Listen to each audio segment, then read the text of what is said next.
नमस्कार किसान भाइयों गन्ना पेड़ी में खासकर 0238 में इस समय कीटों का चौतरफा हमला हो रहा है। कुछ कीट गन्ना पौधे के अंदर घुसकर हानि पहुंचा रहे हैं और कुछ कीट पौधे को बाहर से भी नुकसान पहुंचा रहे हैं और इसका परिणाम यह हो रहा है कि गन्ना पेड़ी ऊपर को चलने के बजाय नीचे बैठती जा रही है। यह समस्या यदि आप बारीकी से निरीक्षण करोगे तो उन पेड़ी में ज़्यादा है जिनकी कटाई काफ़ी समय पहले हो चुकी है। आप भी अपना गन्ना पेड़ी का बारीकी से निरीक्षण करें, कहीं उसमें तो रोग नहीं लगा है, क्योंकि यदि आप बाहर से देखते रहते हैं तो आपको लगता है कि आपका गन्ना पेड़ी स्वस्थ खड़ी है, लेकिन जो मैं लक्षण बताऊंगा आप उसी आधार पर अपनी गन्ना पेड़ी का बारीकी से निरीक्षण करें तो आप पाओगे कि उसमें चोटी बेधक और कई तरह के कीट उसमें लगे हुए हैं। और इसके लगने का कारण भी हमारी लापरवाही है, क्योंकि इस समय काम काफ़ी बढ़ जाता है। एक तरफ गेहूं की कटाई चलती है और गन्ना भी डालना होता है और साथ ही साथ हमें गन्ने की बुआई भी करनी होती है, तो गन्ना पेड़ी पर हम कम ध्यान देते हैं और बार बार से ही देख लेते हैं कि हाँ ये ठीक है, लेकिन उसमें अब फ़िलहाल काफ़ी नुकसान कई तरह के कीट पहुंचा रहे हैं। यदि आप उन पे ध्यान दोगे और मैं उनके लक्षण बताऊंगा तो उसका समाधान बहुत ही आसान और बहुत ही सस्ता संभव है। मेरे प्यारे किसान भाइयों, यदि अभी तक आपने हमारे A4 चैनल को सब्सक्राइब नहीं किया है तो कृपया करके इसे सब्सक्राइब कर दें। तो चलिए किसान भाइयों, मैं आपको बताता हूं, और कुछ किसानों ने इस संबंध में पूछा भी है। इनमें है पंकज सिंह राणा, निपिल आर्या और कामरान रिजवी। इन्होंने पूछा है कि हमारी गन्ना पेड़ी में भी इसी तरह के कुछ रोग लगे हुए हैं और उसका क्या समाधान है। तो मैं बताता हूं कि इस समय 3 तरह से हमला हो रहा है और 3 तरीके से आप इसकी पहचान कर सकते हैं। एक तो जो पत्तियां हैं, ऊपर की जो गोब है, जैसा कि मैं वीडियो में भी दिखा रहा हूं, वो काली काली मिलेगी और पत्ती में छेद भी मिलेंगे। तो समझ लेना 100% इसमें नीचे सुंडियां हैं। और जब आप उसे गन्ने को पौधे को तोड़ कर देखोगे और बीच में से चीरोगे तो उसमें से सुंडियां निकल कर आपको दिखाई देगी। दूसरा है कि जो पत्तियां, बाहर की जो पत्तियां हैं उसमें गोल गोल छेद नहीं बल्कि वे कटी हुई हैं, आड़ी तिरछी कटी हुई हैं, तो वो बाहर का कीट है। तो एक तो कीट इसमें जो सुंडी है वो अंदर लगी हुई है और बाकी जो सुंडियां हैं या और चींटी है और कई तरह के कीट हैं वे बाहर से पत्तियों पर हमला कर रहे हैं। तो इस वजह से हमारी गन्ना पेड़ी नीचे को बैठती जा रही है और कई तरह से उस पर हमले हो रहे हैं। अब सवाल आता है कि क्या हम इसे रोक सकते थे? तो हाँ किसान भाइयों, इसका जवाब है हम इसे रोक सकते थे। इसका कारण सीधा सा ये है कि जो गन्ना पेड़ियाँ पहले कटी हैं और उनमें हमने पानी लेट लगाया है, यानी कि पानी पर कोई ध्यान नहीं दिया है, तो उनमें ये बीमारियां आ गई हैं। यदि आप अपना निरीक्षण भी देखोगे, जिन गन्ना पेड़ी में कटाई हुई है और पानी आप लगातार लगा रहे हैं, उनमें ये समस्या आपको नाम मात्र की ही दिखाई देगी।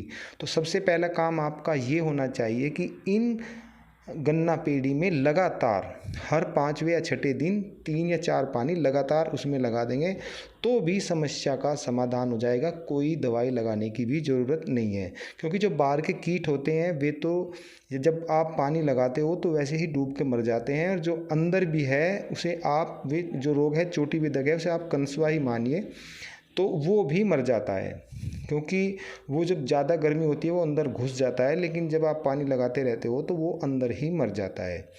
इसके अलावा भी यदि आप को लग रहा है कि आपकी गन्ना पेड़ी में ये ज़्यादा मात्रा में हो गया है, तो फिर मैं आपको कुछ दवाइयाँ बता रहा हूँ।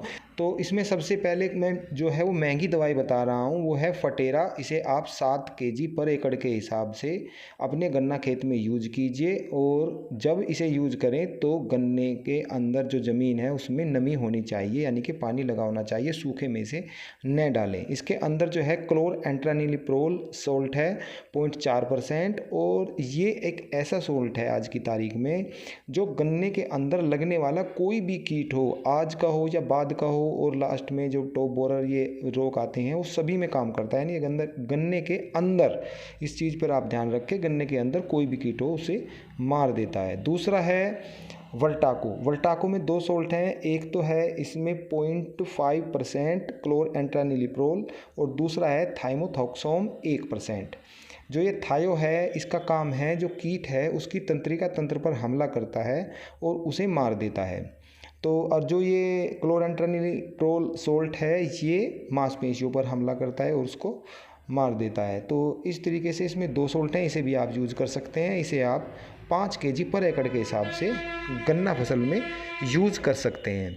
किसान भाइयों, एक धानु का कवर भी आता है, उसमें भी 4.4% क्लोरेंटनिलप्रोल है। ये भी फटेरा जैसा ही है और उसी हिसाब से इसकी मात्रा का आप यूज कीजिए।